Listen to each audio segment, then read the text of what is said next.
অলপ ৰখিব হা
এখন 4টা বজাৰ পৰা 6 বাজিছে দিয়া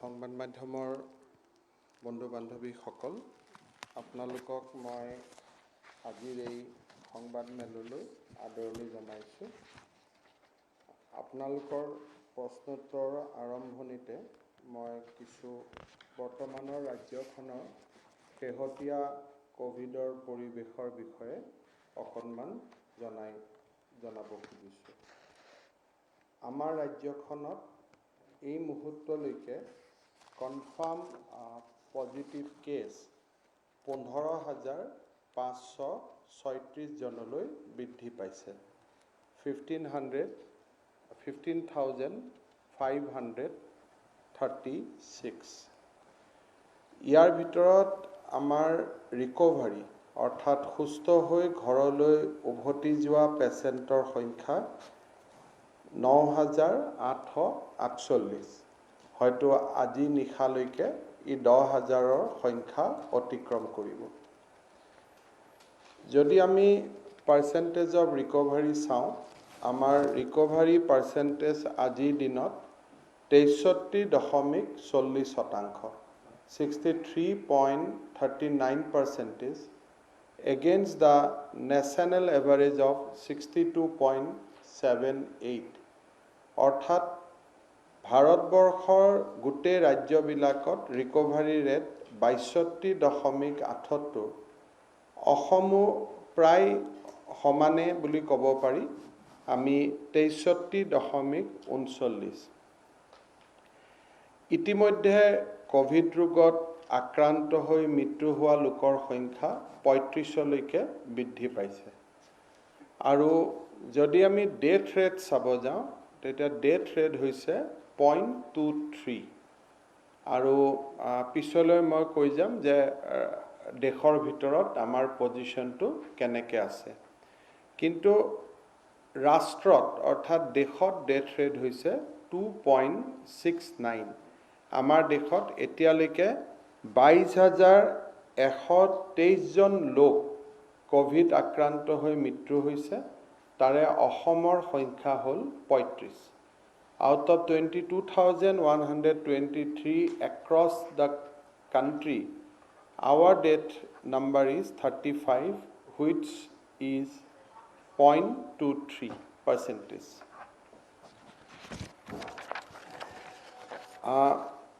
মই আগতে কৈছোঁ যে আমি যদি ৰিকভাৰী ৰেট চাব যাওঁ আমাতকৈ অলপ ওপৰত পশ্চিমবংগ আৰু গুজৰাট আছে মই সৰু ৰাজ্যখিনিৰ কথা ক'ব কোৱা নাই কাৰণ there sample size is very very less আমাতকৈ অলপ ওপৰত ৱেষ্ট বেংগল 63.99 আমাৰ 63.39 দেজ এ জাষ্ট এ সৰু পাৰ্চেণ্টেজৰ এটা গেপ আছে আৰু গুজৰাটত ৰিকভাৰী ৰেট ইজ 70% দিল্লীত ৰিকভাৰী ৰেট ইজ 77% তাৰ কাৰণটো এইটোৱে যে তেওঁলোকৰ কোভিডৰ সংখ্যা বহুত আগত হৈছিলে গতিকে 14 দিন পাৰ হোৱাৰ লগে লগে ৰিকভাৰী দেখুৱাব পাৰিছে বাট ষ্টিল এজ অফ নাও যদি ভাৰতৰ সকলো ৰাজ্যক তুলনা কৰে then we are in number 5th আৰু যদি সৰু ৰাজ্যক বাদ দিয়ে then we are in number 4th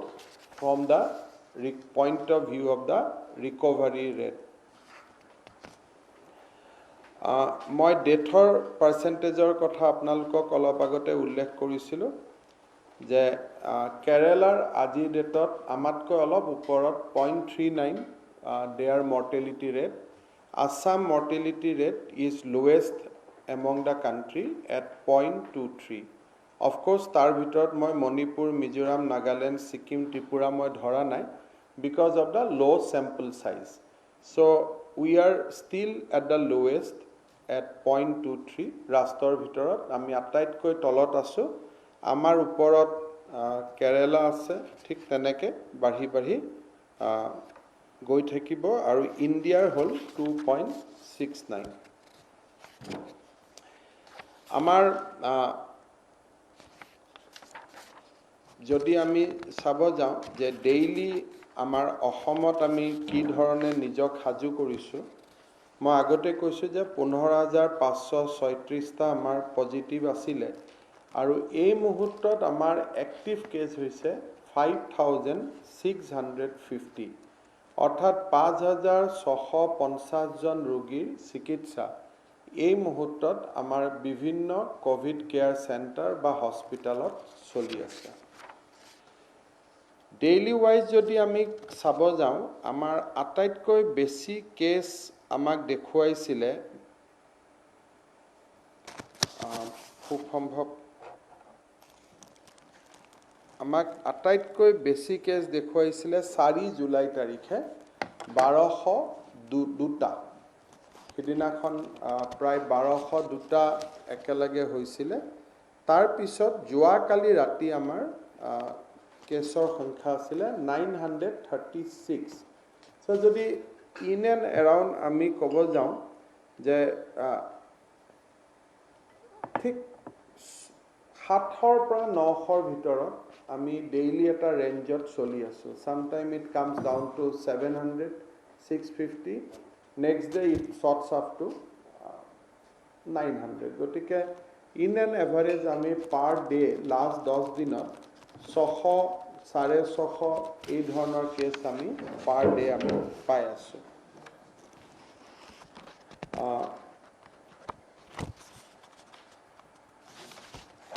আমাৰ যদি আমি আগত আলোচনা কৰি আছিলোঁ যে আমাৰ ডাবলিং ৰেটটো আজিৰ ডেটত কি পৰ্যায়ত আছে যে কোন দিনত আমাৰ সংখ্যাটো দুগুণ হৈ যায় এই দুগুণ হোৱা যদি সংখ্যাটো আমি চাব যাওঁ তেতিয়ালে আজিৰ দিনত আমাৰ দুগুণ হোৱাৰ সংখ্যাটো হ'ল 11 দিন কিন্তু 29 জুনত এই সংখ্যাটো আছিল 16 দিন তাৰমানে 29 জুনৰ পৰা আজিৰ দিনটোলৈকে পৰিৱেশৰ অৱনমিত হৈছে 29 জুনত 16 দিনৰ পিছতহে আমাৰ কোভিড কেছবিলাক দুগুণ হৈছিল কিন্তু যদি আমি 10 জুলাইত চাব যাওঁ 11 দিনতে আমাৰ কোভিড কেছবিলাক দুগুণ হৈছে এইটো আমাৰ বাবে এটা খুব ভাল ইণ্ডিকেটৰ নহয় ৰিকভাৰী যদি আমি চাব যাওঁ যোৱাকালি আমি অসমৰ সৰ্বাধিক সংখ্যক পেচেণ্ট আমি ৰিকভাৰী কৰিব পাৰিছিলোঁ 701 এটা দিনতে কিন্তু বাই এণ্ড লাৰ্জ আমাৰ ৰিকভাৰী ইজ এৰাউণ্ড 450 আমি যদি যোৱাকালিৰ দিনটো যদি ব্যতিক্ৰম বুলি ধৰি লওঁ তেতিয়াহ'লে বাই এণ্ড লাৰ্জ আমি 450 আমি পাৰ ডে ৰিকভাৰী কৰিব পাৰিছোঁ 650 নতুন পেচেণ্ট আহিছে গতিকে 250টা এডিশ্যনেল বেড আমি সদায় ক্ৰিয়েট কৰিবলগীয়া হৈ আছে তাৰমানে পেচেণ্ট আৰু ৰিকভাৰী যদি আমি বিয়োগ কৰোঁ টোটেল নাম্বাৰ অফ পেচেণ্ট আৰু total number of recovered patient the gap is 250 তাৰমানে প্ৰতিটো দিনে আমি 250খনকৈ নতুন বিচনাৰ আমি ব্যৱস্থা কৰিব লাগে টেষ্টিং লেবৰেটৰীৰ ক্ষেত্ৰত আপোনালোকে জানে যে আমি কেনেকৈ GMCHৰ পৰা গৈ MMCHলৈকে প্ৰায় 13টা আমাৰ টেষ্টিং লেবৰেটৰীয়ে কাম কৰি আছে আৰু আজিৰ দিনত আমি 5,25,000 485টা টেষ্ট আমি সম্পূৰ্ণ কৰিছোঁ। 5,25,485। আমি আৰু যদি তাৰ তুলনাত আপোনালোকে আমাৰ যদি কেছৰ সংখ্যা চাই, টেষ্ট আৰু কেছৰ যদি মাজত ৰেচিঅ'টো চাই, যে আমাৰ 15,000 কেছ হৈছে, 5,25,000 টেষ্ট হৈছে, এই দুইটা যদি চাই তেতিয়াহ'লে আৱাৰ পজিটিভিটি ৰেট ইজ 2.96%। তাৰমানে 100 জনে যদি টেষ্ট কৰিছে তাৰে 3 জন পজিটিভ হৈছে। So our positivity rate is 2.96% statistically. Of course, এইকেইদিন বেছি হৈ আছে। টেষ্ট পাৰ মিলিয়নত আমি 15,744টা আমি হৈছোগৈ। আমাতকৈ ওপৰত অন্ধ্ৰপ্ৰদেশৰ 18,000 আছে, তামিলনাডুৰ 19,000 আছে, আৰু দিল্লীৰ অৱশ্যে বহুত বেছি 39,000 আছে। মই ভাবোঁ যে বাই এণ্ড লাৰ্জ নেক্সট উইকত আমি নাম্বাৰ 2 ইন দ্য কাণ্ট্ৰি আমি হ'ব পাৰিম in the number of test completed per million.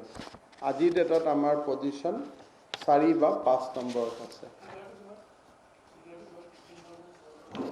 We have conducted per million test 15,744. So if you go by this figure, then we are in number 3 or 4.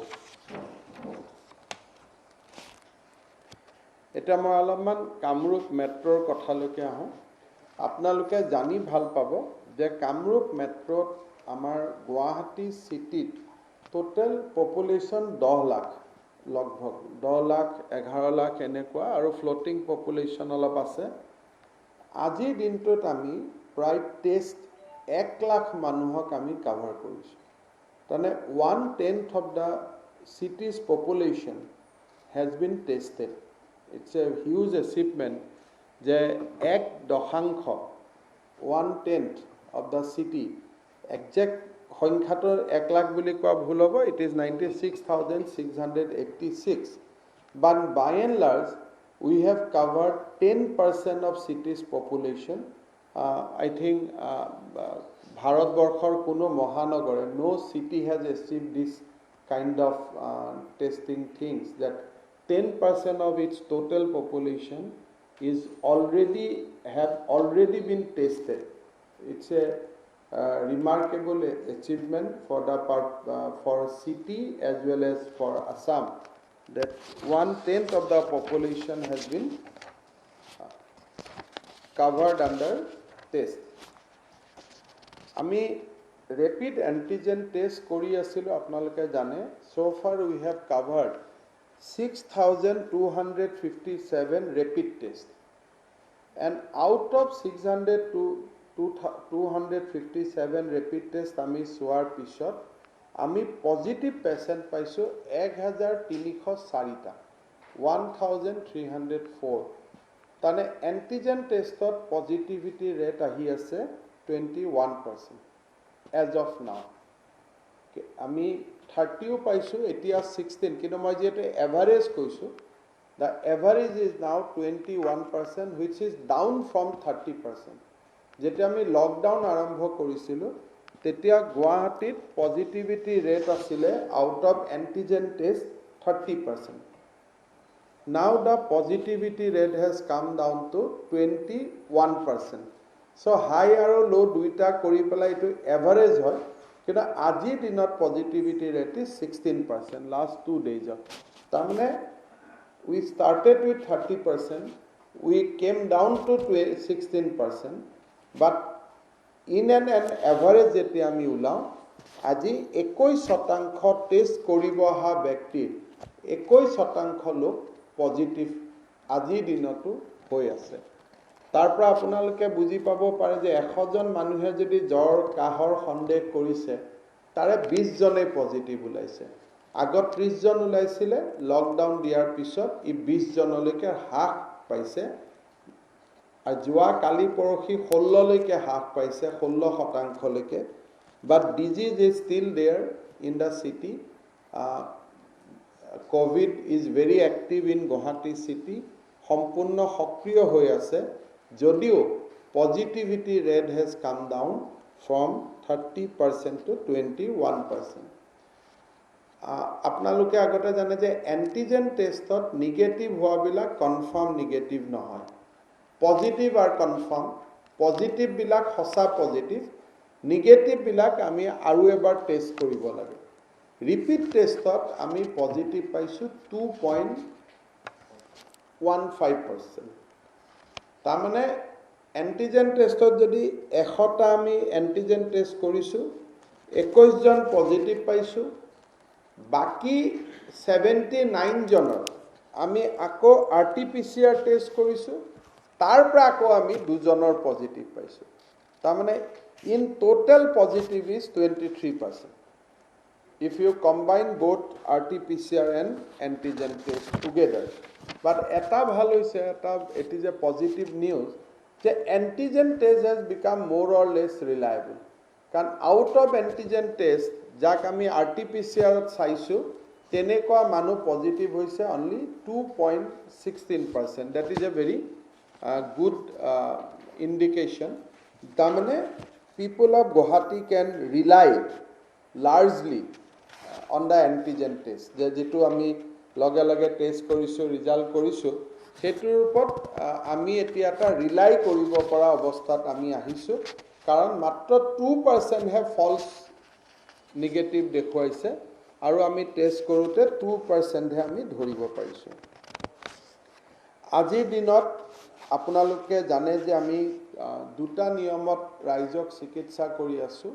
এটা হ'ল Covid care centre আৰু এটা হ'ল hospital. আমাৰ Covid care centre হৈছে খানাপাৰা, মিৰ্জাৰ পতঞ্জলি, মণিৰাম দেৱান, সৰু সজাই, IIT Guwahati, MSME hostel in Amingaon আৰু হেভেলছ কমপ্লেক্স ইন চাংচাৰী। এইকেইটাত আমাৰ বেড আছে 3199। তাৰ বিপৰীতে আমাৰ হাতত এতিয়া পেচেণ্ট আছে 2156 জন। তাৰমানে বহুতে এটা প্ৰশ্ন আনে যে আমি ক'ত ৰাখিম, ক'ত নাৰাখিম। So still we are having 1000 vacant bed. আৰু দুই এদিনতে আমি ডন বস্কোতো এটা কোভিড কেয়াৰ চেণ্টাৰ আৰম্ভ কৰিব গৈ আছোঁ। ডন বস্কো আৰু আমাৰ ৰাণী লক্ষ্মীবাই ফিজিকেল এডুকেশ্যন কেম্পাছ, এই দুইটা মিলি তাতে আৰু আমি 800 চিট পাম। চ' কোভিড কেয়াৰ চেণ্টাৰত আমাৰ 4000 চিটলৈকে আমি উইদিন নেক্সট উইক আমাৰ বৃদ্ধি হ'ব। আৰু 4000ৰ বিপৰীতে আজিৰ দিনত আমাৰ পেচেণ্ট আছে 2156। 6খন হস্পিটেলত আমি ট্ৰিটমেণ্ট কৰি আছোঁ। GMCH, MMCH, Sonapur district hospital, government ayurvedic college, LGB চেজ hospital, central railway hospital Maligaon. 912টা চিট আছে 72টা। তাৰ বিপৰীতে 807টা চিটত এতিয়াও আমাৰ পেচেণ্ট আছে। তাৰমানে দিছ 807 পিপল আৰ অকণমান মডাৰেট ইণ্ডিকেশ্যন থকা পেচেণ্ট। কেইটামান আমি নতুন কৰ্মসূচী লৈছোঁ, যিকেইটা আপোনালোকক কেইখনমান নতুন আমি SOP উলিয়াইছোঁ, তাৰ বিষয়ে মই আপোনালোকৰ আগত জনাব খুজিছোঁ। বহুত সময়ত আমাৰ এটা প্ৰশ্ন হয় যে আমি হোম কোৱাৰেণ্টাইন কিয় নিদিওঁ। ICMRএও কৈছে আমি হোম কোৱাৰেণ্টাইন কিয় নিদিওঁ। এই বিষয়ে আমাৰ বহুত চিকিৎসক বন্ধুৱে ইতিমধ্যে তেওঁলোকৰ ফেচবুক পেজ আদিত ভাল কৰি লিখিছে যে হোম কোৱাৰেণ্টাইন কিয় এটা আত্মঘাতী ব্যৱস্থা অসমৰ প্ৰেক্ষাপটত। অসমৰ আমাৰ যি পৰিয়ালৰ যিটো গাঁথনি, সেই পৰিয়ালৰ গাঁথনিত আমি 3টা জেনেৰেশ্যন একেলগে থাকোঁ। দেউতা, মা, ল'ৰা ছোৱালী আৰু নাতি। 3টা জেনেৰেশ্যন যেতিয়া আমি একেলগে থাকোঁ, এজন কোভিড পেচেণ্টক যদি আমি আইচলেট নকৰোঁ, তেতিয়াহ'লে ঘৰৰ বাকী আটাইকেইজন, পৰিয়ালটো বাদ দিয়ক, ঘৰৰ আটাইকেইজন লোক আক্ৰান্ত হোৱাৰ সংখ্যা বাঢ়ি গৈ থাকিব। কোভিডত এজনে আক্ৰান্ত কৰে 1:4 যিটো ইণ্টাৰনেশ্যনেল ষ্টেণ্ডাৰ্ড। কিন্তু ঘৰৰ ভিতৰত যদি মই বুঢ়া দেউতা মাৰ লগত সোমাই কোভিড হৈ সোমাই থাকোঁ, আক্ৰান্তৰ সংখ্যা বাঢ়িব এজনৰ বিপৰীতে 10জন 12জনলৈকে। কিন্তু মোৰ গোটেই কথাটো হ'ল যে কোভিডক লৈ বিভিন্নজনে যেতিয়া এই সৰু সৰু কথাবিলাক লৈ হাজাৰ হাজাৰ প্ৰশ্ন কৰে, তাৰ পিছত এটা গোটেই কথা বতৰাবিলাকক ৰাজনৈতিক ৰূপ দিব চেষ্টা কৰে, তেতিয়া আচলতে আমি নিজেই দুৰ্বল হৈ পৰোঁ। আমি আজি স্বাস্থ্য বিভাগে এটা সিদ্ধান্ত দিছোঁ যে আমি বিচাৰোঁ, মই যদি গাইডলাইনখন মই পঢ়ি দিছোঁ ইমিডিয়েট লাইনকেইটা, যে whereas the bed capacity in the hospital across the state have been ramped up considerably and a COVID care center has been set up in order to accommodate asymptomatic and mildly symptomatic patients.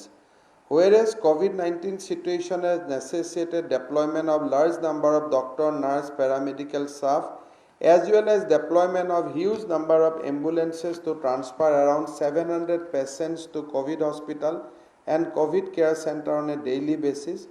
Whereas some individuals who have been tested positive have been insisting on permission to undergo isolation at home.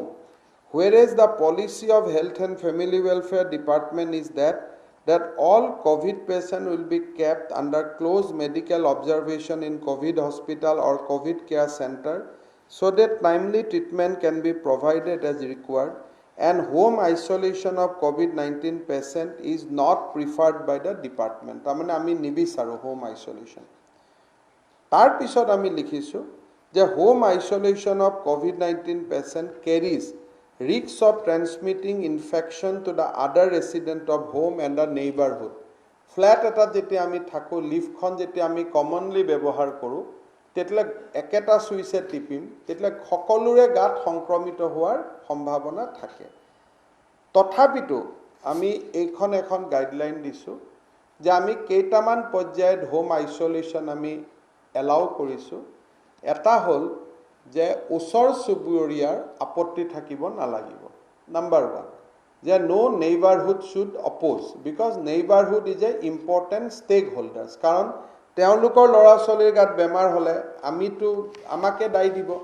গতিকে flat apartment ছ'চাইটিৰ যদি কোনো আপত্তি নাথাকে, ওচৰ চুবুৰীয়াৰ যদি কোনো আপত্তি নাথাকে, এজন নন চিমটমেটিক পেচেণ্ট ঘৰত থাকিব পাৰিব। তাৰ ওপৰত দ্বিতীয় চৰ্তটো হ'ল তেওঁ ঘৰত থাকিব পাৰিব প্ৰভাইডেড তেওঁৰ ঘৰত বৃদ্ধ দেউতাক মাক নাথাকে। যদি কোনোবা লগত বৃদ্ধ দেউতাক মাক আছে, তেতিয়াও তেওঁ ঘৰত থাকিব নোৱাৰিব। 3 নম্বৰ, যদি কোনোবা ঘৰত থাকিব খোজে, তেওঁ পালছ অক্সিমিটাৰ নিজে কিনি ল'ব লাগিব। 4ৰ্থতে, তেওঁৰ এজন প্ৰাইভেট ডক্টৰ থাকিব লাগিব, যাৰ লগত এভৰি 3 hours তেওঁ নিজৰ পালছ অক্সিমিটাৰ ৰেটটো ডিছকাছ কৰিব পাৰে। 4ৰ্থতে, তেওঁ যদি পালছ অক্সিমিটাৰত 95ৰ তললৈকে তেওঁ আহিব আৰম্ভ কৰে, নিজৰ গাড়ী এখনেৰে গুৱাহাটী মেডিকেল কলেজলৈ অহাৰ ব্যৱস্থা থাকিব লাগিব। কাৰণ আমি 108 এম্বুলেন্স দিয়াৰ পৰ্যায়ত আমি নাথাকিমগৈ। গতিকে তেওঁ নিজে আহাৰ কাৰণে তেওঁৰ 24 hours তেওঁৰ লগত ড্ৰাইভাৰ আৰু গাড়ী এখন উপলব্ধ থাকিব লাগিব, যাতে তেওঁ লগে লগে গাড়ীখন দি আহিব পাৰে। আৰু এইখিনি কৰাৰ পিছত তেওঁৰ ঘৰত স্বাভাৱিকভাৱে বৰ্ড লাগি যাব। এইখিনি কৰিম বুলি তেওঁ যদি এগ্ৰিমেণ্ট এখন আমাক চহী কৰি দিয়ে যে মই ঘৰত থাকিলে মোৰ ওচৰ চুবুৰীয়াৰ কোনো আপত্তি নাই, মোৰ ঘৰত বৃদ্ধ দেউতা মা নাই, অসুখীয়া লোক মোৰ ঘৰত নাই, তাৰমানে কোমৰ্বিড পেচেণ্ট মোৰ ঘৰত নাই। 3 নম্বৰ, মই পালছ অক্সিমিটাৰ এটা নিজে কিনি ল'ম। 4 নম্বৰ, প্ৰাইভেট ডক্টৰ এজনৰ লগত মোৰ সঘন সম্পৰ্ক থাকিব, যাৰ লগত মই আলোচনা কৰি থাকিম, আৰু প্ৰাইভেট ডক্টৰজনে কোৱাৰ লগে লগে মই নিজৰ গাড়ীৰে হস্পিটাললৈ যাব পৰা অৱস্থাত থাকিম। এইখিনি যদি কথা তেওঁ যদি আমাক লিখিতভাৱে জনায়, তেতিয়াহ'লে কোনোবা এজন পেচেণ্ট ঘৰত থাকিলেও আমাৰ আপত্তি কৰিবলগীয়া একো নাই। পেচেণ্টজনৰ ফ্ৰীডম অফ চইচটোক আমি সন্মান কৰোঁ, কিন্তু তেওঁ বেলেগৰ গাত দিয়াটো বেমাৰ সেইটো আইনমতে গ্ৰহণীয় নহয়। গতিকে বেলেগৰ গাত নিদিলে তেওঁ নিজে নিজৰ দায়িত্ব ল'লে আমাৰ কৰিবলগীয়া একো নাই, সেইটো এটা বেলেগ কথা। গতিকে তেওঁলোক আমি এই ডিটেইল গাইডলাইনখন দিছোঁ। পেচেণ্টক যেতিয়া আমি এম্বুলেন্সেদি আনিব যাম, এই গাইডলাইনখন আমাৰ NHM-ৰ ৱেবছাইটত থাকিব। কোনোবাই যদি পঢ়ি আমাক কোনজন প্ৰাইভেট ডক্টৰ মোৰ লগত থাকিব নামটো যদি দিয়ে, আমি সেই ডক্টৰজনক ফোন কৰি সুধি ল'ম যে আপুনি এখেতৰ পাৰ্চনেল ফিজিচিয়ান হয় নেকি। আমি নেইবাৰহুডৰ ফ্লেটৰ অ'নাৰ, ফ্লেট কমিটিৰ সভাপতি সম্পাদকক আমি সুধি ল'ম যে আপোনাৰ আপত্তি আছে নেকি। বোলে মোৰ আপত্তি নাই। তৃতীয়তে তেওঁৰ ঘৰত আমি খবৰ কৰি ল'ম যে বৃদ্ধ দেউতাক মাক আছে নেকি। বোলে বৃদ্ধ দেউতাক মাক নাই, তেতিয়াহ'লে আমাৰ তেওঁ ঘৰত থকাৰ আমাৰ কোনো আপত্তি কৰিবলগীয়া একো নাই। তো এইখিনি কণ্ডিশ্যন মই মুখেদি কৈ আছিলোঁ, কিন্তু বহুত মানুহে এইটোলৈ বিতৰ্ক কৰে। মুখ্য কথাটো হ'ল যে মই আমাৰ ছিনিয়ৰ চিটিজেনসকলক যিকোনো মূল্যৰ বিনিময়ত ৰক্ষা কৰাৰ বাবে চেষ্টা কৰিছোঁ। সেইটোতো অপৰাধ হ'ব নোৱাৰে, কিন্তু সেইটোকে আমাৰ কিছুমান ৰাজনৈতিক নেতাই অপৰাধৰ সংজ্ঞা দিব আৰম্ভ কৰিছে। যদি ঘৰখনৰ বৃদ্ধ দেউতাক মাকক জীৱনটো ৰক্ষা কৰাৰ প্ৰচেষ্টা চলোৱাটো অপৰাধ হয়, তেনেকুৱা ধৰণৰ চিন্তাধাৰা যোনে প্ৰচাৰ কৰে আৰু তেনেকুৱা ধৰণৰ চিন্তাধাৰা যোনে পৃষ্ঠপোষকতা কৰে, তেওঁলোকক মই দ্বিধাহীনভাৱে ক'ব খোজোঁ যে তেওঁলোকে মৃত্যুৰ সৈতে খেলিব চেষ্টা কৰি আছে। মানুহৰ জীৱনৰ সৈতে তেওঁলোকে খেলিব চেষ্টা কৰি আছে। তৃতীয়তে, আমাৰ বিমানেদি অহা যাত্ৰীসকলৰ বাবে এটা আমি সুখৰ খবৰ দিছোঁ যে এতিয়াৰ পৰা বিমানেদি যাত্ৰী আহিলে আমি লগে লগে এণ্টিজেন টেষ্ট কৰিম, আৰু এণ্টিজেন টেষ্টত নিগেটিভ হ'লে তেওঁলোক হোটেল কোৱাৰেণ্টাইন যাব নালাগে, তেওঁলোক চিধা ঘৰলৈকে যাব পাৰিব, হোম কোৱাৰেণ্টাইনত থাকিব। কিন্তু RT-PCR পজিটিভ হ'লে আমি ঘৰৰ পৰা তেওঁলোকক লৈ আহিম। RT-PCR পজিটিভ ৰেচিঅ' জাষ্ট 2%, গতিকে সেইটো আপোনালোকে ৰুল আউটেই কৰিব পাৰে। তো মোটামুটি বিমানেদি যিসকল যাত্ৰী আহিব, ৰেলেদি অহাটো এইকাৰণে আমি দিয়া নাই কাৰণ হোজাই, মৰিগাঁও ক'ত হোম কোৱাৰেণ্টাইনত থাকিব আমি মনিটৰ কৰা দিগদাৰ হ'ব। কিন্তু যিসকল বিমানেদি আহিব তেওঁলোকৰ ঘৰ গুৱাহাটীত হ'ব, within the jurisdiction of Guwahati metropolitan district, Kamrup metropolitan district, তেওঁলোকক আমি এণ্টিজেন টেষ্ট কৰিম। এণ্টিজেন টেষ্টত পজিটিভ হ'লে তাৰ পৰাই আমি হস্পিটাল লৈ যাম, আৰু যদি নিগেটিভ হয় তেওঁলোকক আমি ঘৰত যাবৰ কাৰণে এলাউ কৰিম ফৰ 14 days হোম কোৱাৰেণ্টাইন। এতিয়া হোটেলত তেওঁলোক নাথাকিলেও হ'বগৈ। কেইটামান আমি ৰাইজৰ সুবিধাৰ বাবে কেইটামান সুন্দৰ বুলি মোৰ ভাষাত, ৰাইজে সুন্দৰ বুলি নক'ব পাৰে, কেইটামান সিদ্ধান্ত লৈছোঁ। প্ৰচাৰ মাধ্যমে প্ৰচাৰ কৰিলে সাধাৰণ ৰাইজ উপকৃত হ'ব।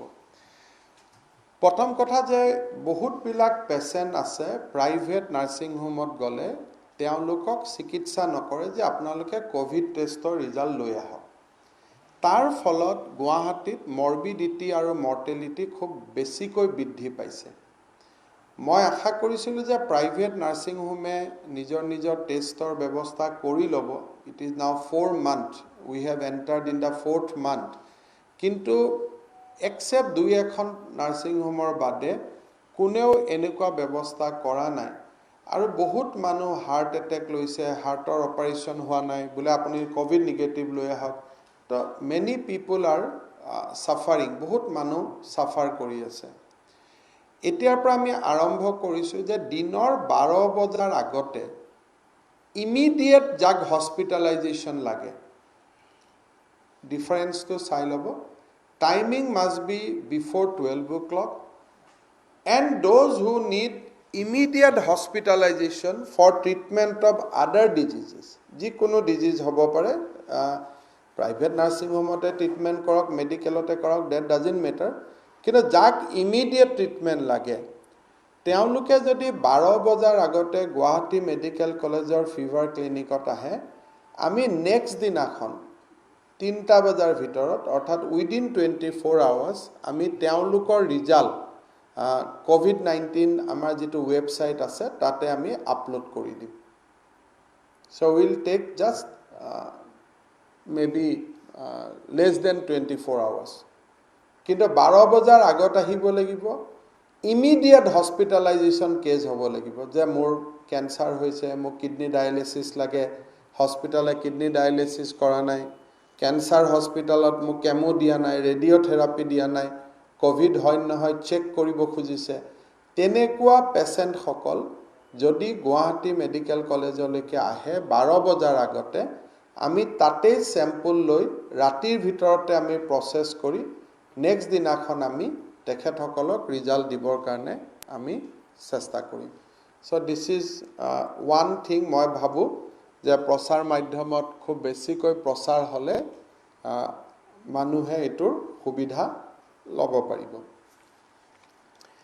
দ্বিতীয়তে আমি আৰু এটা সিদ্ধান্ত লৈছোঁ, সেইটো হ'ল যে যিসকল গৰ্ভৱতী মহিলা আৰু শিশু এতিয়াৰ পৰা COVID-19 পজিটিভ হ'ব, তেওঁলোকক আমি মহেন্দ্ৰ মোহন চৌধুৰী হস্পিটেলৰ সংলগ্ন আমি মণিৰাম আমাৰ বাগৰি হস্পিটেল, শিশু হস্পিটেলখন এতিয়া আমি ডেভেলপ কৰিছোঁ specially for pregnant covid patient আৰু চিলড্ৰেন বিল' 12 years।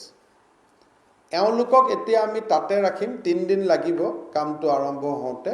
আমি 14 তাৰিখৰ পৰা কৰিম বুলি ভাবিছোঁ, যে 14 তাৰিখৰ ৰাতিপুৱাৰ পৰা গুৱাহাটীত যিমান কোভিড পজিটিভ গৰ্ভৱতী মহিলা হয় আৰু আমাৰ শিশু হয়, তেওঁলোকক আমি চেষ্টা কৰিম, বেডৰ লিমিটেশ্যন থাকিব, কিন্তু যিমান পাৰোঁ আমি এক জেগাতে ৰাখিম, আৰু তাতে আমি গাইনকলজিষ্ট, হিমগ্ল'বিন, আইৰণ গ্লুক'জ যিবিলাক গৰ্ভৱতী মহিলা এগৰাকীৰ কাৰণে লাগে, গোটেইখিনি সুবিধা আমি তাতে উপলব্ধ কৰাব খুজিছোঁ। So it will be first of its initiative in entire country that a COVID care center which will be dedicated only to the pregnant lady and children below 12 years will be established. তাত খেলা ধূলাৰ সুবিধাৰ পৰা iron glucose injection, আমাৰ normal maternity health checkup, আল্ট্ৰাছাউণ্ডৰ ব্যৱস্থা, আৰু দৰকাৰ হ'লে MMCHৰ যিটো আমাৰ হস্পিটেল আছে তাতে আমি তেওঁলোকক চিজাৰিন ছেকশ্যনো আমি কৰাই দিম, even if they are positive. আৰু this will be the one of the major initiative যিটো আমি ল'ব গৈ আছোঁ 14 তাৰিখৰ পৰা।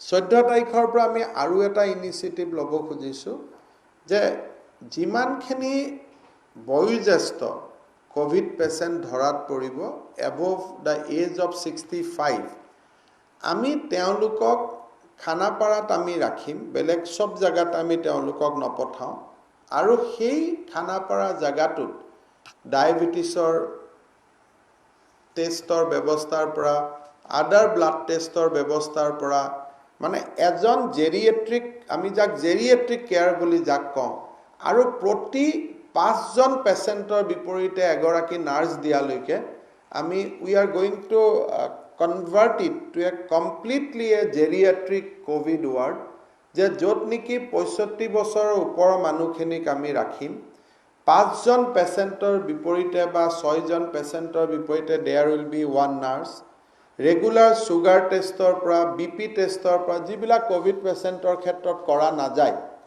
অল দ্য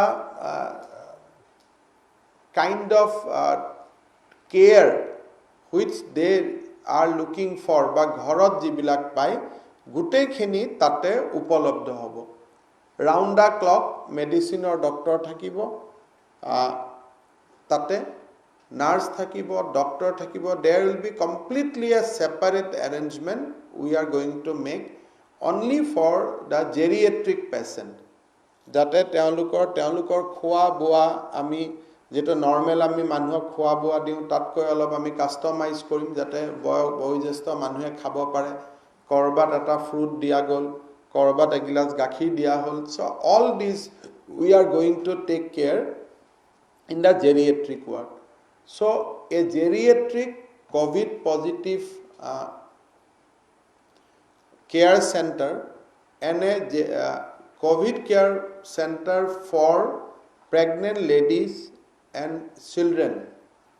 এই দুটা স্পেশাল ইনিশিয়েটিভ আমি কৰিবৰ কাৰণে গৈ আছো ICMR has issued a guideline that all COVID positive patients should not be considered as a line ही निकाल दीजिए so the COVID patient মৃত্যু হলেই COVID বুলি ধৰিব নালাগে unless their death is basically because of COVID. কোনোবা যদি organ fail হয় dead হয় কোনোবা motor accident হয় dead হয় COVID patient then they should not be considered as a COVID death. COVID death should be considered when he is dying primarily because of the COVID. So এটা assess কৰিবৰ কাৰণে আমাৰ কাৰণে অসুবিধা হয় so মই just ICMR guideline পঢ়ি দিছো They have created a format 1 and on COVID-19 as underlying cause of death. So তেওঁলোকে দুটা কলম বনাব দিছে যে 1 COVID-19 as underlying cause of death. তাৰমানে কোভিড এই মৃত্যুৰ একমাত্ৰ কাৰণ underlying cause of death আৰু এই গাইডলাইনখন দিয়া হৈছে on the basis of advisory issued by WHO. হেকানে এতিয়া আমি হস্পিটালত কোনোবা ঢুকালে কোভিড ডেথ বুলি মোৰ টুইটাৰত ডেথৰ ৰিপৰ্টটো আপোনালোকে পাব পাৰে কাৰণ উই মাস্ট শেয়াৰ কোন ঢুকাইছে কোন ঢুকুৱা নাই কিন্তু ডেথ নম্বৰটো অটোমেটিক্যালি বাঢ়ি না যাব কাৰণ ডেথ অডিট বোৰ্ড এখন ডাইৰেক্টৰ মেডিকেল এডুকেশ্যনৰ আন্ডাৰত আমি কনস্টিটিউট কৰিছো all private nursing home all death will come there আৰু যত আমি গম পাম যে COVID-19 as underlying cause of death only those will be declared as a COVID positive death officially যেটো আমাৰ ICMR ৰ ওয়েবসাইটলৈকে বা মিনিষ্ট্ৰীৰ ওয়েবসাইটলৈকে যাব বা যিকোনো মানুহে আমাৰ কোভিড হস্পিটালত মৃত্যু হলে I will keep on sharing in my Twitter কিন্তু corresponding নম্বৰটো বাঢ়ি না যাবও পাৰে এটো আমি চাই লব লাগিব আমাৰ অডিট বোৰ্ডে অডিট কৰিব যে whether সেই মৃত্যুটোৱে ICMR গাইডলাইনটো মিট কৰে নে নকৰে তানে COVID-19 as a underlying cause of death এই বস্তুটো আমি চাব লাগিব কেটামান ট্ৰিটমেন্টৰ ক্ষেত্ৰত মই কথা ক'ব খুজিছো যে we have started in Guwahati Medical College in view of few death in last 2 days 16 death almost last 2 days আমি দেখা পাইছিলো মৃত্যু So we have started a very aggressive treatment on COVID-19 patient, steroid, remdesivir and plasma. All these three proven aggressive treatment the protocol ase. We have deployed all these now in Guwahati Medical College. 35 patients as of now, they are receiving remdesivir. One patient has already got plasma. Aji aru eta patient plasma pabo goi ase and there are almost more than 100 patients who are on steroid. So jikheni proven aggressive treatment ase. So we have started a very aggressive treatment on patient now. In a schedule H drugs family ketiaba consent lage but with the consent of patient আমি already খুব aggressive treatment start কৰিছো আৰু মুক medical কলেজৰ পৰা কোৱা মতে almost 15 patient has shown sign of improvement after taking these aggressive treatments তেওঁলোকে তেনেকুৱাটা দেখাই আছে finally আমাৰ বহুত কোভিড কেয়াৰ চেণ্টাৰত কোভিড পেশেন্ট আছে তেওঁলোকে যিহেতু কোভিডৰ পৰা বাহিৰে পজিটিভ হোৱাৰ লগে লগে হস্পিটালত গুচি যায়, সেইকাৰণে তেওঁলোকে নিজৰ যাৱতীয় ঔষধ আদি লৈ যাব নোৱাৰে। গতিকে আমি এটা সৰু এটা কথা আৰম্ভ কৰিব খুজিছোঁ যে কাৰোবাৰ যদি দেউতাক মাক তেনেকৈ যদি গুচি যায় ঔষধ ল'ব নোৱাৰাকৈ, আমাৰ NHM-ৰ তলত, কাৰ্যালয়ৰ তলত আহি প্ৰেছক্ৰিপশ্যনৰ ফটোকপি এটা দি থৈ গ'লে উইল মেক চিয়'ৰ যে তেওঁলোকৰ ঔষধখিনি কিনি হ'লেও আমি যাতে পঠাই দিব পাৰোঁ। কোনোবাই ডায়েবেটিকৰ স্পেচিয়েলাইজ কিবা এটা মেডিচিন ইউজ কৰে, যদি ইনচুলিন হয় আমাক ইনচুলিনটো দিলে হ'ব, নামটো দিলে হ'ব, আমি প্ৰেছক্ৰিপশ্যনখন লৈ আমি সেই ঔষধখিনি কিনি পেচেণ্টসকলক দিয়া আমি ব্যৱস্থা কৰিম, যিটো কোভিড ৰিলেটেড মেডিচিন নহয়। কোনোবাই কিডনিৰ ঔষধ খাই আছে, কোনোবাই হাৰ্টৰ ঔষধ খাই আছে, বাট আমি প্ৰিফাৰ কৰোঁ যে প্ৰেছক্ৰিপশ্যনৰ লগত যদি মেডিচিনখিনিও দি থৈ যায়, কেতিয়াবা গুৱাহাটীত তেনেকুৱা ধৰণৰ মেডিচিন বিচাৰি পোৱা টান, যদি ঘৰত মেডিচিনৰ ষ্টক আছে সেইখিনিও যদি দি থৈ যায়, NHM-ৰ অফিচৰ তলতে সৰু কাউণ্টাৰ এটা থাকিব, আমি নামটো সুধি ল'ম, ক'ত আপোনাৰ দেউতা আছে বা মা আছে, কোনটো কোভিড কেয়াৰ চেণ্টাৰত আছে আমি সুধি ল'ম, আপুনি ঔষধ দিলে আমি ঔষধখিনি দি থৈ আহিম, আৰু আপুনি প্ৰেছক্ৰিপশ্যনখন দিলে আমি ঔষধখিনি কিনি দি থৈ আহিম, either of the two. So' that scheme we are launching from tomorrow. মোৰ সাংবাদিক বন্ধুসকললৈকে এটা অনুৰোধ আছে যে অসমৰ পৰিৱেশটো, কোভিডৰ পৰিৱেশটো যথেষ্ট চিন্তনীয়। মই গুৱাহাটী মেডিকেল কলেজত গৈ ভিতৰত সোমাই তেওঁলোকৰ কথা বতৰাবোৰ শুনি, আৰ্তনাদ শুনি কোভিড-19ৰ ভয়াৱহতা মই ব্যক্তিগতভাৱে অনুভৱ কৰিব পাৰিছোঁ। বিশ্বৰ বিভিন্ন ৰাষ্ট্ৰই এলাউ কৰে, কোনোবা সাংবাদিক বন্ধুৱে যদি যিসকলৰ মনত এইবিলাকৰ বিষয়ে সন্দেহ আছে, PP কিটত যদি আমাৰ মেডিকেল কলেজৰ ICU চাব যাব খোজে, we have taken a special permission from principal Guwahati medical college, আমি আপোনালোকক লৈ যাব পাৰিম। I will be there along with you. যে কোনোবা যদি সাংবাদিক বন্ধুসকলে কোনোবা এজন দুজন ডাক্তৰৰ কথা কৈ যিবিলাক লিখি কৰি থাকে, তেওঁলোকৰ মনত যদি সন্দেহ আছে, আপোনালোকে যদি স্বচক্ষুৰে বহুত কথা চাব খোজে, তেতিয়াহ'লে মই ভাবোঁ যে গুৱাহাটী মেডিকেল কলেজৰ হস্পিটালত এবাৰ গ'লে বহুত চকু নিজে নিজে খোলা খাব। সেইকাৰণে মই যিসকলে those who believe in daring journalism, those who believe in real punch of that journalism, যে এইটো মই চাব খোজোঁ, I have given you an open invitation. I have seen that one journalist from one national channel, she has went inside a COVID hospital, covered extensively that how COVID patient সকল কেনেকৈ থাকে, কেনেকৈ নাথাকে। গতিকে যাৰ এই কথাবিলাক মানুহৰ হুমুনিয়া, মানুহৰ দুখ কষ্ট অনুভৱ নকৰাকৈ যিসকলে ছ'চিয়েল মিডিয়াত নিজৰ এখন পৃথিৱী চলাই আছে, সেইসকলৰ যাতে চকু সাংবাদিকসকলৰ থ্ৰুদি মুকলি কৰিব পাৰি। মই কৈ থাকিলেতো ভাবিব মোৰ কিবা আছে। গতিকে আপোনালোকক মই এটা অপেন ইনভিটেশ্যন দিছোঁ যে ডেইলি 2জন বা 3জন সাংবাদিকক আমি লৈ যাব পাৰিম, মই নিজেও লগত থাকিম।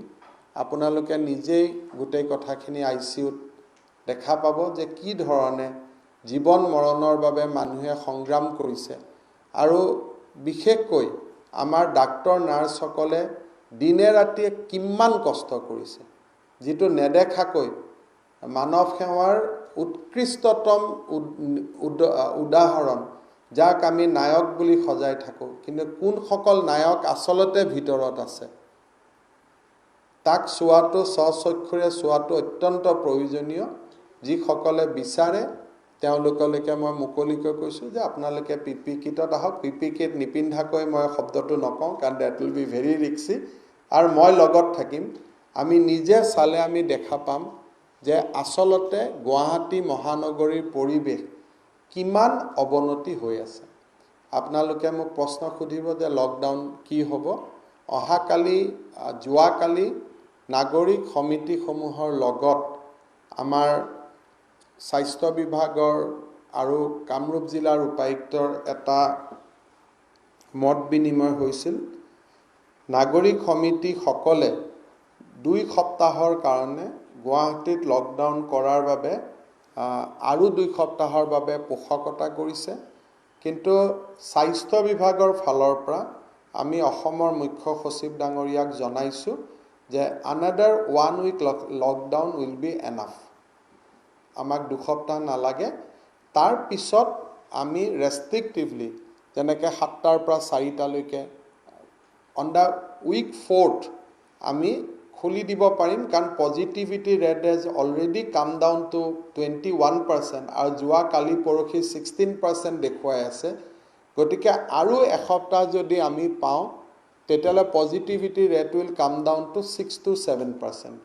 আমি যি ধৰণে কাম কৰি আছোঁ। গতিকে স্বাস্থ্য বিভাগে মুখ্য সচিব ডাঙৰীয়াক জনাইছে যে আমাক এসপ্তাহ হ'লে যথেষ্ট, আমাক 2 সপ্তাহৰ প্ৰয়োজন বৰ্তমান সময়ত আমি দেখা নাই। Decision will be taken by him as a chairman of the disaster management authority আৰু কালি তেওঁলোকে আলাপ আলোচনা কৰি সিদ্ধান্ত ল'ব। বাট যদিও নাগৰিক সমিতিয়ে 2 সপ্তাহৰ কথা কৈছে, স্বাস্থ্য বিভাগে ভাবে যে 1 week more is enough আৰু এটা সপ্তাহতকৈ আমাক বেছি প্ৰয়োজন নহ'ব। আমি মুখ্য সচিব ডাঙৰীয়াক মই ৰাতিপুৱা কৈছোঁ যে সিদ্ধান্ত লোৱাৰ আগতে গুৱাহাটীৰ সংসদ বিধায়কসকলৰ লগতো আপুনি এবাৰ আলোচনা কৰি ল'ব, যাতে it is a decision based on consensus, সকলোৰে লগত যাতে আলোচনা কৰি সিদ্ধান্তটো লোৱা হয়। মোৰ ফালৰ পৰা এইখিনিয়ে ক'বলগীয়া আছিল। আপোনালোকৰ যদি কিবা ক'ব লগা আছে ক'ব পাৰে।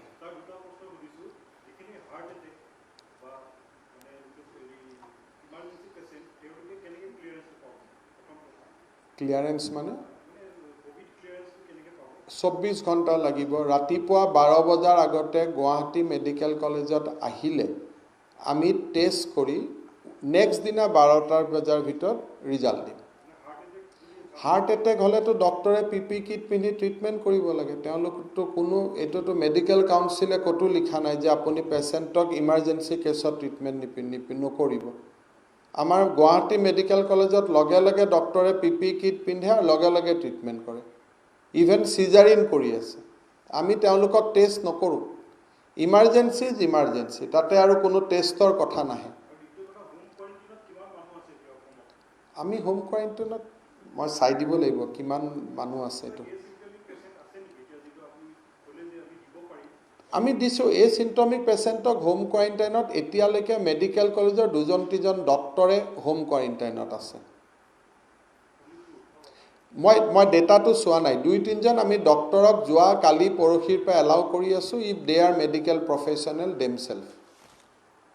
আৰু কোনোবাই যদি ঘৰৰ পৰা নাহোঁ বুলি কয় আমি জোৰ কৰি কাকো নানো। দেয়াৰ আৰ 2 or 3 পিপল যোনে কাজিয়া কৰিছে যে আমি নাহোঁ, তেতিয়া আমিতো এৰেষ্ট কৰি আনিব নোৱাৰোঁ। দেয়াৰ আৰ 2 or 3 চিভিলিয়ান যোনে কৈছে আমি ঘৰৰ পৰা নানো। এম্বুলেঞ্চত এটা পজিটিভ পেচেণ্টক কোনে হাতত ধৰি ঘৰত লৈ আহিব? তাৰোতো পজিটিভ হৈ যাব নহয়। গতিকে কোনোবা পেচেণ্টে কোঅপাৰেশ্যন নকৰিলে আমি আৰু তাত মাথা লগোৱা নাই।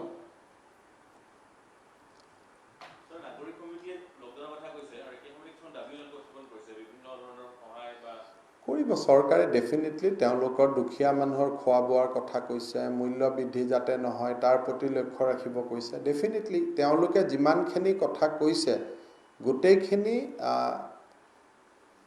সংশ্লিষ্ট কৰ্তৃপক্ষৰ দৃষ্টিগোচৰত ডেফিনেটলি অনা হৈছে, যাতে দুখীয়া মানুহখিনিক সহায় কৰিব পৰা যায়।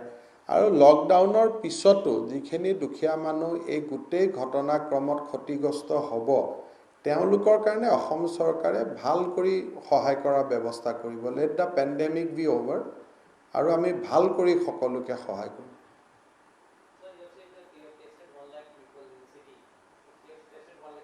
96,000 and something.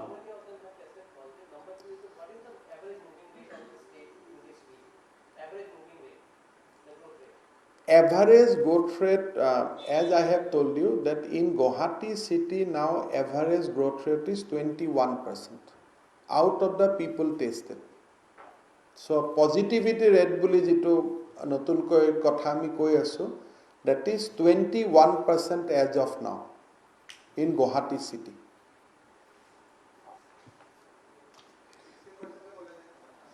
কালি আৰু পৰহি 16 দেখুৱাইছে, কিন্তু যদি এভাৰেজ কৰি দিয়া যায় 29 তাৰিখে 30 আছিলে, 30 তাৰিখে 30 আছিলে, কালি 16 হ'ল, গতিকে যেতিয়া গড় হিচাপত 21%, যোৱা কালি আৰু পৰহি ইট ইজ 16%.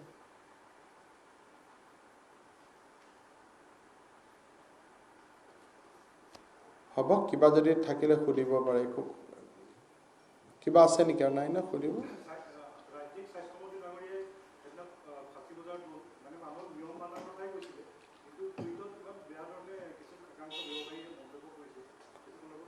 আমাৰ ওপৰততো কিমান সাংবাদিকে বেয়াকৈ লিখি থাকে, এইটোতো কি ডাঙৰ কথাটো হ'ল? এটা গণতন্ত্ৰত গালি খালেহে ভাল লাগে মনটো। আপোনালোকেতো দিনে ৰাতিয়ে কলম ঘূৰাই থাকে দেখোন। এটা ৰাজ্যিক স্বাস্থ্যমন্ত্ৰী ডাঙৰীয়াক যদি দুই এজনে গালি নাপাৰে কেনেকৈ হ'ব? গালি খালেতো মানুহ ডাঙৰ হয় না। গালি, জনসাধাৰণৰ গালি সদায় আশীৰ্বাদ বুলি ল'ব।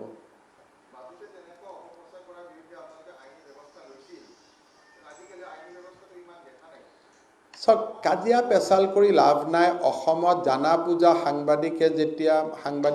সম্পাদকে যেতিয়া পেপাৰৰ ফ্ৰণ্ট পেজত COVID-19 মিছা বুলি লিয়া আৰ্টিকুল প্ৰকাশ কৰে, তাৰপিছত কাৰ লগত যুঁজিব? কাৰ লগত যুঁজিব? এতিয়া মই আৰু গৈ পেলাই আজি সেইখন কাগজৰ সম্পাদকক যদি মই থানাত লৈ আহোঁ, তেতিয়া আপোনালোকে ক'ব যে সাংবাদিকৰ গাত তেওঁ অমুক কৰিলে বুলি। যদি আপোনালোকে প্ৰেছ ক্লাবত ৰিজলিউশ্যন এটা লৈ দিয়ে, তেতিয়াহ'লে মই ল'ব পাৰিম ব্যৱস্থা। প্ৰেছ ক্লাবত বহি যদি ৰিজলিউশ্যন এটা লৈ দিয়ে যে you are authorize to take action, তেতিয়া মই লৈ লওঁ। কিন্তু গণতন্ত্ৰৰ চতুৰ্থ স্তম্ভৰ লগত কোনে যুঁজ বাগৰ কৰিব?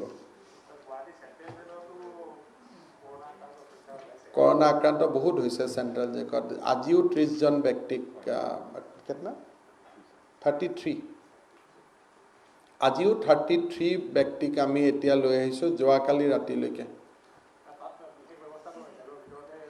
আমি আমাৰ প্ৰট'কলটো চব জেগাত দেখে যে আমি এগ্ৰেছিভ টেষ্টিং কৰোঁ আৰু যাকেই পজিটিভ পাওঁ আমি হস্পিটেলত লৈ আহোঁ। গতিকে মই কালি DC মেট্ৰক কৈছোঁ যে আকৌ ৰিপিট চেম্পল ল'ব লাগে জেলৰ ব্যক্তিসকলৰ পৰা, যাতে কোনো কেতিয়াবা কি হয় চিমটমটো দেৰি কৰি দেখুৱায়। সেইকাৰণে জেলত যদি এজন হৈ যায় বহুত কয়দীৰ গালৈকে এইটো সিঁচৰিত হ'ব পাৰে। চ' যোৱা কালি 19 জনক অনা হৈছে হস্পিটেললৈকে, আজি 33 জনক অনা হ'ব। মই চোৱা নাই ইমান ডেফটত, কিন্তু মই কাৰণ 33 মই কিহৰ কাৰণে জানো, তেওঁলোকৰ থকাৰ সুকীয়া ব্যৱস্থা কৰিব লাগিব কাৰণে এই 33 কালাপাহাৰত আহিব। যোৱাকালিৰ 19 জনৰ 18 জন মহেন্দ্ৰ মোহন চৌধুৰী হস্পিটেলত আহিছে আৰু ৰঞ্জন দৈমাৰী ডাঙৰীয়া GMCত আহিছে। এতিয়ালৈকে যদি আমি গুৱাহাটীৰ বাহিৰৰ ডিষ্ট্ৰিক্ট যদি আমি চাব যাওঁ, তেতিয়াহ'লে আমি দেখা পাওঁ যে যোৱাকালি 28 গৰাকী কৰিমগঞ্জত আছে, 29 গৰাকী বঙাইগাঁৱত পজিটিভ হৈছে, 39 গৰাকী মৰিগাঁৱত পজিটিভ হৈছে। কিন্তু ইয়াৰ ভিতৰত কোৱাৰেণ্টাইনৰ মানুহৰ সংখ্যাটো আছে, 91 পজিটিভ হৈছে দৰঙত। এওঁলোক বাহিৰৰ পৰা অহা মানুহৰ সংখ্যা আছে, কিন্তু যোৰহাট আৰু শিলচৰৰ পৰিৱেশ আৰু বৰপেটাৰ পৰিৱেশ, এই 3 জাগাৰ পৰিৱেশ আমি নজৰ ৰাখিছোঁ। আৰু যোৰহাট, বৰপেটা আৰু গোলাঘাট, শিলচৰ, যোৰহাট, গোলাঘাট, বৰপেটা, শিলচৰ 4খন টাউনৰ ঘটনাৰ ওপৰত আমি নজৰ ৰাখিছোঁ যে এই 4খন জিলাত যি ধৰণে, জিলা মানে নগৰত ক'ভিডৰ সংক্ৰমণ এক প্ৰকাৰ বৃদ্ধি হৈছে, কিন্তু যে কিবা তাত লকডাউন কৰিব লাগে, অমুক কৰিব লাগে, সেইটো পৰিৱেশ হোৱা নাই। আমি যিমান পাৰোঁ লকডাউন বচাই চলিব খুজিছোঁ। আমি আন ধৰণে কেনেকৈ পৰিৱেশৰ মোকাবিলা কৰিব পাৰোঁ তাৰ চেষ্টা কৰি আছোঁ। গুৱাহাটীতো দুটা আমি ক'লোঁ যে প্ৰথমতে মই যিটো ক'লোঁ যে 2 সপ্তাহ ৰবিবাৰে পূৰ্ণ হ'ব। নাগৰিক সমিতিৰ লগত আলোচনাৰ পিছত আৰু 2 সপ্তাহ লকডাউন বৃদ্ধিৰ এটা প্ৰস্তাৱ আমাৰ সন্মুখত আহিছিলে কিন্তু স্বাস্থ্য বিভাগে মুখ্য সচিবক কৈছে যে 2 সপ্তাহৰ বৰ্তমান প্ৰয়োজন নাই শেষবাৰৰ কাৰণে 1 সপ্তাহ দিলে আমাৰ হ'বগৈ পৰৱৰ্তী 4th উইকটোত আমি অলপ ৰেষ্ট্ৰিকশন দি মহানগৰখন খুলিব পাৰিম যেনেকৈ 7টাত আমি আৰম্ভ কৰিম 4টাত শেষ কৰি দিম এই ধৰণৰ আমি কিছু প্ৰণালী লৈ আমি 4th উইকটো আমি খুলিব পাৰিম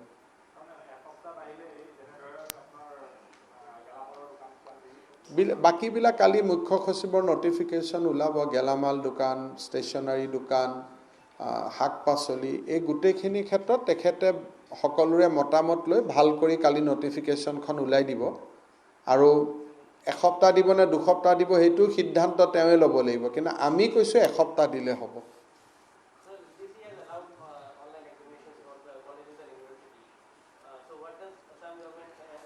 It will be very difficult in Assam to conduct online examination. কাৰণ অসমত বহুত দুখীয়া মানুহ আছে যাৰ কোনো অনলাইনৰ পৰীক্ষা দিব পৰা ব্যৱস্থা নাই অনলাইন আৰু অফলাইন দুইটা ব্যৱস্থা কৰিলে প্ৰবলেম নাই যে যোনে পাৰে অনলাইনত দিলে যিসকল নাথাকিলে তেওঁলোকে অফলাইনত দিব পাৰিব আৰু যদি স্পেসিফিক কোৰ্স হয় ইঞ্জিনিয়াৰিং মেডিকেল যত ক্যাপটিভ ষ্টুডেন্ট যোনে অলৰেডি অনলাইনত ভাল কৰি জানে তেওঁলোকৰ কথাটো বেলেগ কিন্তু ইউনিভাৰ্সিটিৰ বিএমএ পৰীক্ষাটো অনলাইনত সম্ভৱ নহয় engineering can be possible medical is possible some business management is possible just captive student but where large number of students are there বহুতৰ ঘৰতটো কম্পিউটাৰো নাই কৰ পাৰিব no proposal is before me so once those proposal come we will take a call ঠিক আছে সকলোকে ধন্যবাদ জনালো